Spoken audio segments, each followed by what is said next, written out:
Hello guys, get ready because in this video I'm going to show you how to fix camera distortion in Narzo 80x.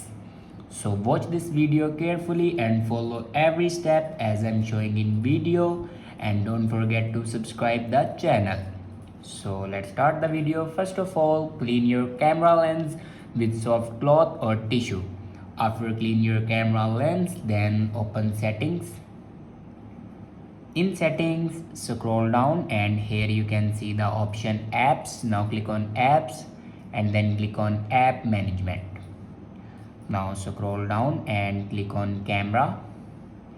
After clicking on camera, then click on storage usage. Now here you can clear the cache memory of camera. After clear the cache memory, then go back and click on system and update. Now on top you can see the option software update. Now click on it and here you can check your latest version will be updated or not. If it doesn't update to latest version, then update it to latest version. After that, go back to your home screen and restart your device. For restart your device, press and hold power button and swipe up to restart your device. After doing these steps, your problem will be fixed. I hope this video is helpful for you. Thanks for watching.